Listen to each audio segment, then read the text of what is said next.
founder and executive director of the Heavenly Angel Fund Project, or the HAF Project.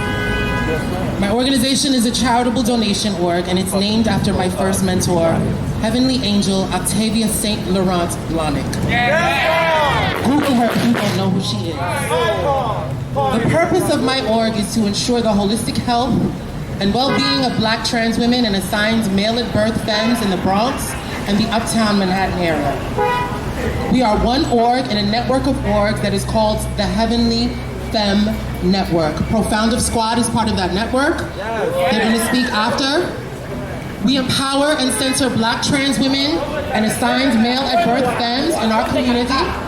That's right. As we've been pushed to the margins of society and rarely have advocates who can do this work. For us, by us, especially during this coronavirus pandemic.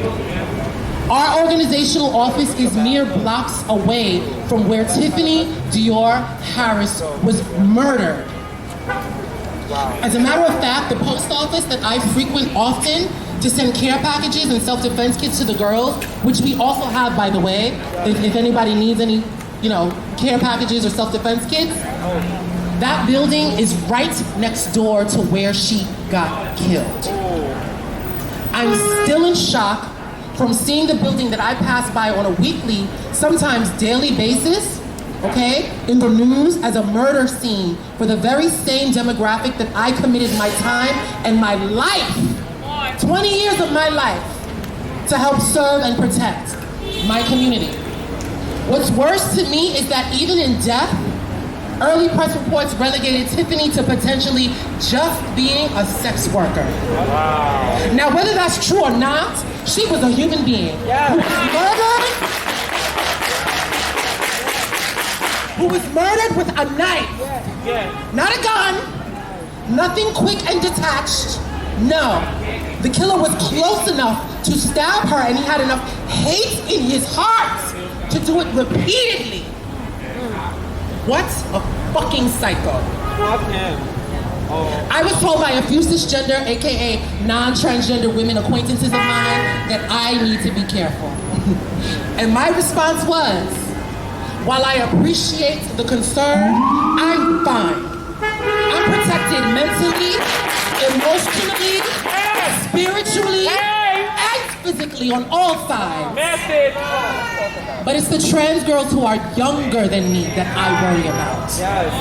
I'm not no young girl. Don't get it fucking twisted. I don't need to be careful. What I need is for Black and brown men who choose to partner with Black trans women to man the fuck up. And stop killing Black trans women. If you're confused about your attraction to trans women, get therapy.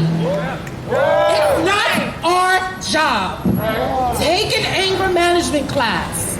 Do the same work that you want the NYPD to do when it comes to how they interact with you. Okay? I don't need to be careful. What I need is for the communities to support Black trans women, all of the community. You see a Black or brown trans woman engaging in sex work to survive around your neighborhood? Survival sex work. That's right. Don't call the cops.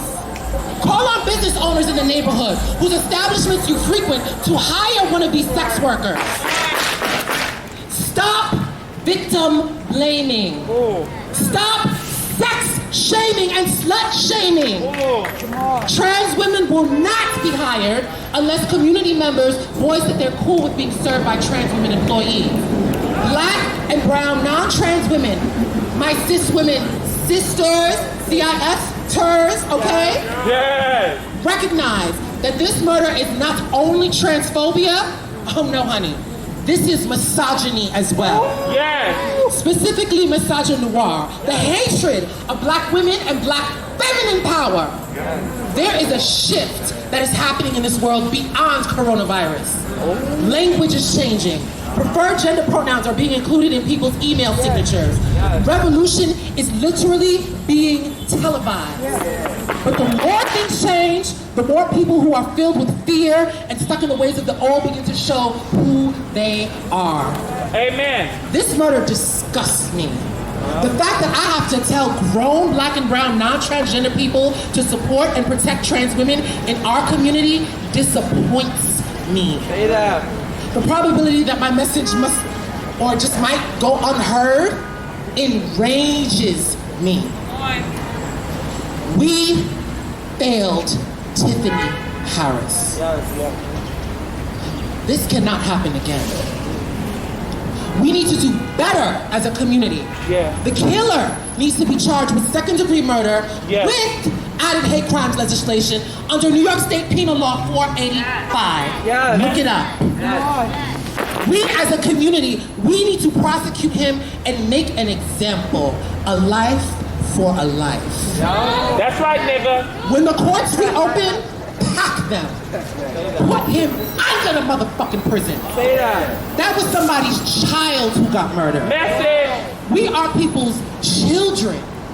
Remember that the next time you read an online article re-victimizing Tiffany Harris in death. Wow. She was a person. In my eyes, she was a younger sister. All of these black trans women being killed are my younger sisters. And I do not want to look to my right and look to my left and not see other black and brown trans women by my side. Wow. In my age as I get older. We must unite, we must fight, and we must avenge her life. Repeat after me. Unite! Unite! Fight! Fight! And avenge her life! And avenge her life! Unite! Unite! Fight! Fight! And avenge her life! And avenge her life! Unite! Unite! Fight! Fight! And avenge her life! And avenge her life! Yes. So it shall be. Ashe.